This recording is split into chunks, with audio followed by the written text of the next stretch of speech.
Hello friends, we have come back again.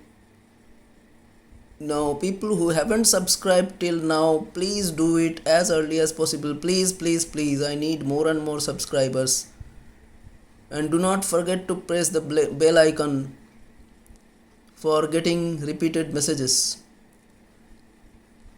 In translation, we have seen the processes like charging of tRNA. Charging of tRNA is the first process which we need for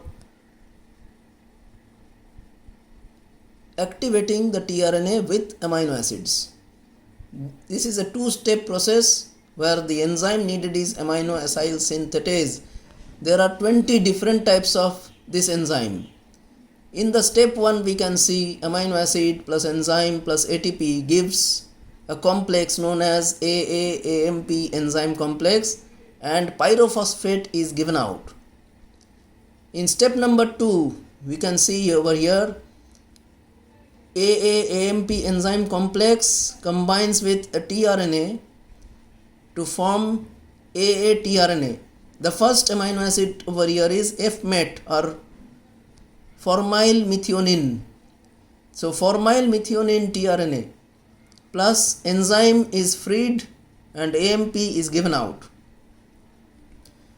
Then we come to initiation complex formation, which has a smaller subunit attached to the mRNA complex. The 30S ribosomal subunit plus it is attached to mRNA. This makes it an initiation complex. Again, a larger subunit comes over here along with the charged tRNA at the P site, recognizing the first initiation codon, that is AUG. This is the first codon or initiation codon, we can say. AUG recognizes methionine. In prokaryotes, it is formyl methionine. In case of peptide bond formation in prokaryotes, it is a process catalyzed by elongation factor proteins like EFTU, EFTS and EFG.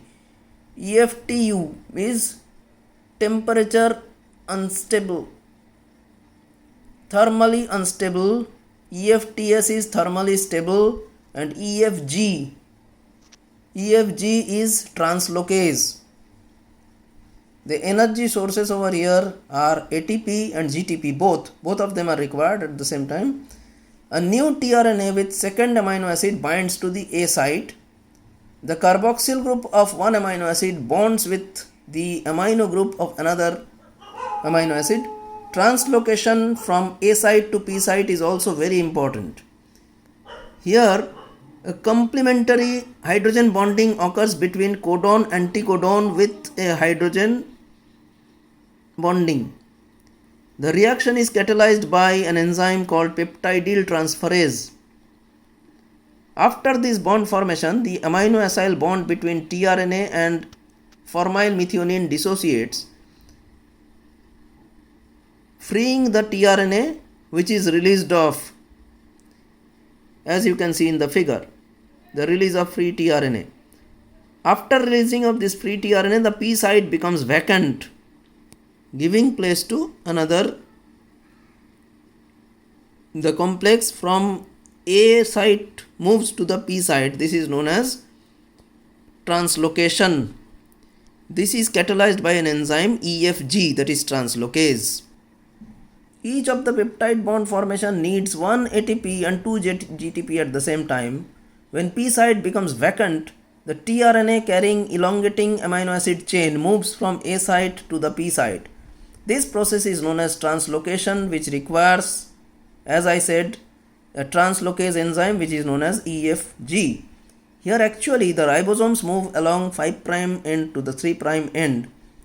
The process goes on repeatedly until it arrives at the termination codon by recognizing either UGA or UAG or UAA at the A site.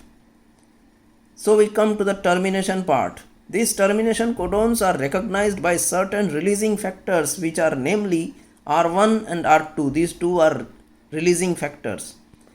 They help to hydrolyze amino acyl bonds. The main aim of this is to release the polypeptide chain. Now coming to the questions associated, there are many questions associated with it. The main among them are given over here. Number 1 is, in which organelles does translation occur? Number 2, name 2 amino acids having single codon. And number 3, where do you find anticodons? What are the functions of an anticodon? So thank you for watching. Have a nice time and do give your valuable comments.